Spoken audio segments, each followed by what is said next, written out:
খুলনার সন্তান মোহাম্মদ আলী আজগর লবি বাংলাদেশের গর্ব। যেখানেই হাত দিয়েছেন সেখানেই সোনা ফলিয়েছেন আলী আজগর লবি। মুক্তিযুদ্ধের পর স্বাধীন বাংলাদেশের যুব সমাজ কর্মসংস্থানের সংকটে পড়ে, অনেকে বিপথে চলে যায়।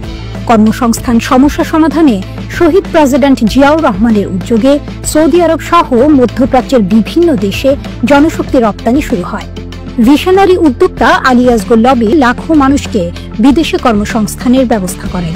তাকে বলা হয় মানবিক নেতৃত্বের প্রতীক, কারণ শুধু উদ্যোক্তা হিসেবেই নয়, সংগঠক হিসেবে বাংলাদেশকেও তিনি নিয়ে গেছেন অনন্য উচ্চতায়।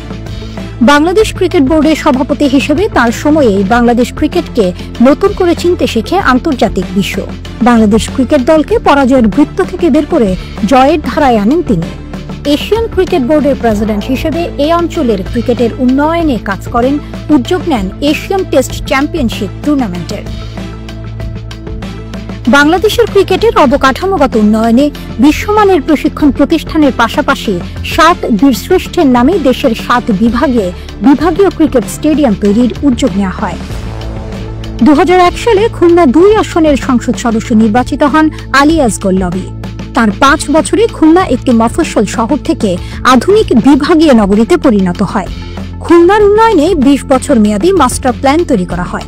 জাপান সরকারের সহযোগিতায় খুলনার পানি সমস্যা সমাধানের উদ্যোগ নেওয়া হয়।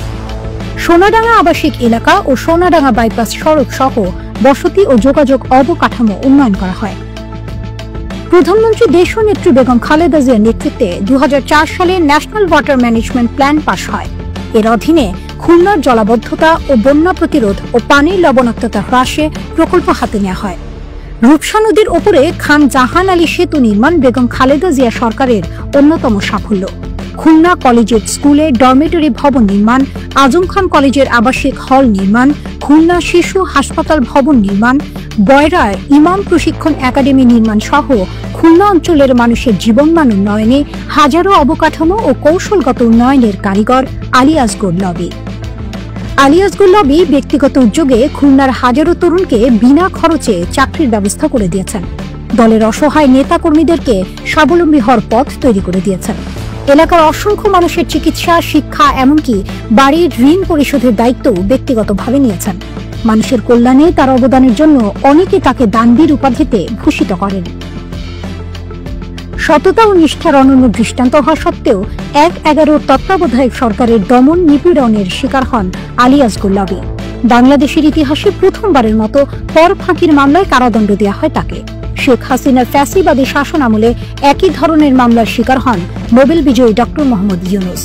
1/11 এবং শেখ হাসিনার সরকারের প্রতিহিংসার শিকার হয়ে আলী আজগর লবির ব্যবসা প্রতিষ্ঠানগুলো ধ্বংস করে দেওয়া হয়। নানা ধরনের নির্যাতন, জুলুম নেমে আসে তার উপর। দীর্ঘ 17 বছর এক মুহূর্ত নির্বিঘ্নে জীবনযাপন করতে পারেননি। কারাগার ও আদালতে কেটে যায় জীবনের গুরুত্বপূর্ণ 17টি বছর। এত নির্যাতন করেও মোহাম্মদ আলী আজগর লবিকে থামিয়ে রাখা যায়নি। ভস্ম থেকেই নতুন করে শুরু করেছেন জীবনযাত্রা। ব্যবসা প্রতিষ্ঠানগুলো পুনর্নির্মাণের পাশাপাশি নিজের জন্মভূমি ডুমুরিয়া ফুলতলা এলাকার মানুষের ভাগ্য পরিবর্তনের কাজে হাত দিয়েছেন। বিএনপির ভারপ্রাপ্ত চেয়ারম্যান তারেক রহমানের নির্দেশে নিজ জন্মভূমির উন্নয়নে অসংখ্য উদ্যোগ নিয়েছেন। তার উদ্যোগে এরই মধ্যে এই এলাকার মানুষের মধ্যে কর্মচাঞ্চল্য দেখা দিয়েছে। এলাকার মানুষের শিক্ষা, চিকিৎসা, কর্মসংস্থান, অবকাঠামোগত উন্নয়ন সহ অসংখ্য উদ্যোগে এলাকার তরুণ সমাজ আশার আলো দেখতে পাচ্ছেন। আগামী নির্বাচনে বিজয়ী হলে তার উদ্যোগগুলো সার্থকতা পাবে। আজগর আলী লবি আজীবন নিজের সর্বস্ব দিয়ে খুলনাবাসীকে এগিয়ে নিয়ে গেছেন। এবারে খুলনা ডুমুরিয়া ফুলতলার মানুষ তাদের প্রাণের সন্তানকে প্রতিদান দিতে প্রস্তুত।